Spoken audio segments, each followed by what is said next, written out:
Marwar bulletin देखने वाले सभी दर्शकों को चंद्रमोहन कल्ला का नमस्कार। राम राम ने खम्बा गणेशा।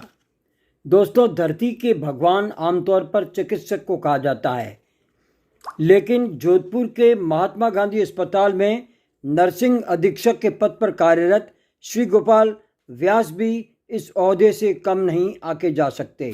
श्री गोपाल व्यास गत 1 वर्ष से निरंतर कोरोना संक्रमित रोगियों की सेवा करते हुए कईयों की जान बचा चुके हैं और दिन रात अभी भी जुटे हुए हैं, जबकि वो कुछ ही माह में सेवानिवृत्त होकर घर जाने वाले हैं और खुद हाई रिस्क जोन में होते हुए भी रोगियों को आधा तो वे अपनी मधुर आवाज़ से ही ठीक कर देते हैं।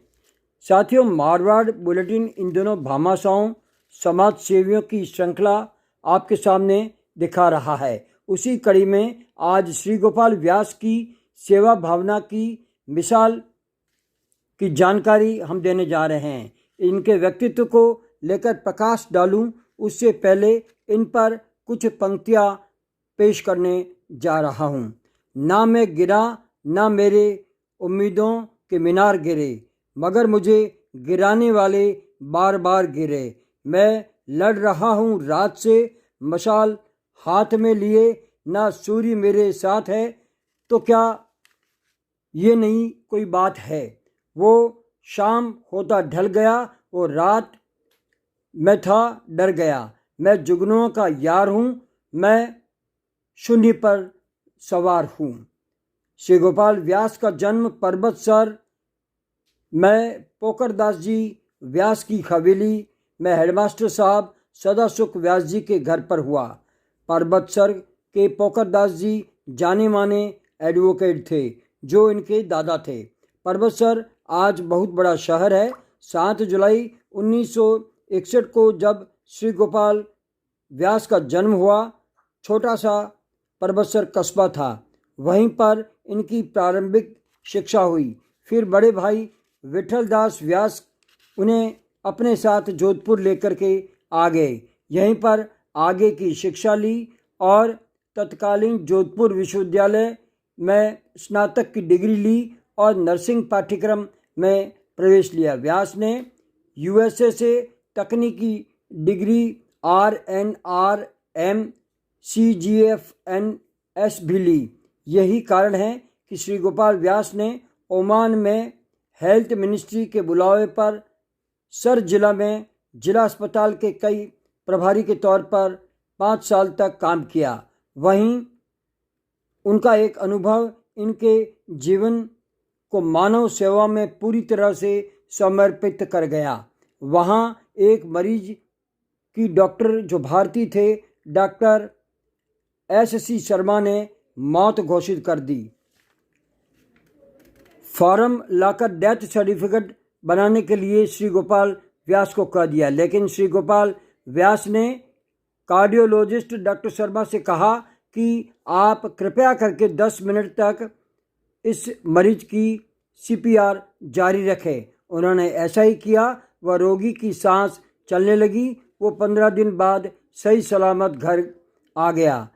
एक मौत से जा चुके व्यक्ति को श्री गोपाल व्यास की सलाह पर बचाया गया। उनके बाद ये अंतिम श्वास तक मरीज की देखभाल करते आ रहे हैं।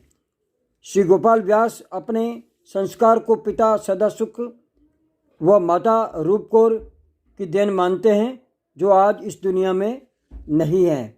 वे अपने कैरियर व पढ़ाई को बढ़ावा देने का पूरा श्रेय अपने बड़े भाई एडवोकेट विठल दास व्यास को देते हैं, जिन्होंने ही उन्हें नर्सिंग में महात्मा गांधी अस्पताल में प्रवेश दिलवाया और ये सीख दी कि हमेशा गरीबों की सेवा करो। वे 1983 में नर्सिंग ऑफिसर बन गए। उस समय ऑर्थोपेडिक्स में उन्हें लगाया गया और विभाग अध्यक्ष थे डॉक्टर JC शर्मा। उन्होंने प्रोत्साहित किया। विश्वविख्यात सर्जन डॉक्टर रावत के साथ उन्हें जोड़ दिया, जहां पर उन्होंने नी एंड हिप रिप्लेसमेंट की सर्जरी सीखी। फिर डॉक्टर विनोद कारजू ने उन्हें विदेश जाने के लिए प्रोत्साहित किया। उनके ससुराल पक्ष में ससुर जी जेठमल जी बौरा, सास किशोर कंवर जी हमेशा उनका साथ देते रहे। वर्तमान में मानव आयोग के अध्यक्ष गोपाल कृष्ण व्यास का हमेशा ही उन्हें प्रोत्साहन मिला। वह कुछ न कुछ उनकी सेवा को लेकर लिखते रहे और प्रोत्साहित करते रहे। उन्होंने कहा कि उनके साले साहब जितेंद्र बोहरा, गजेंद्र व परमेंदर का सहयोग भी खूब रहा।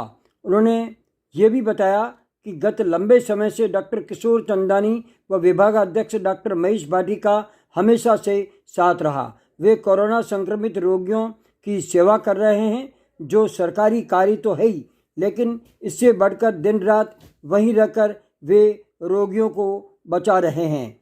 इससे शगुन मिलता है।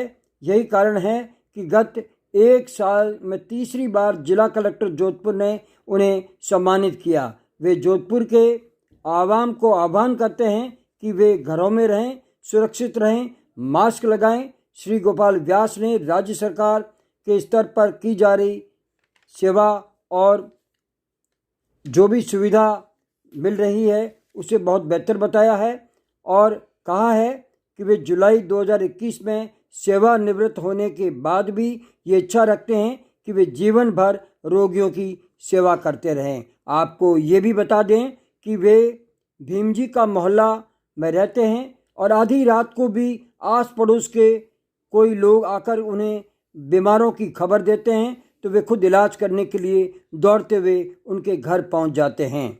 ऐसे योद्धा को हम क्या कह सकते हैं? ऐसे योद्धा को हम सैल्यूट कर सकते हैं। मारवाड़ बुलेटिन की ओर से हम ये उम्मीद करते हैं कि वे ज़्यादा से ज़्यादा रोगियों की सेवा करते रहे। इसके साथ ही हमारा आज का ये समाचार बुलेटिन यहीं समाप्त होता है। अगला समाचार बुलेटिन लेकर फिर हाजिर होंगे। तब तक के लिए हमें आज्ञा दीजिए। जय हिंद।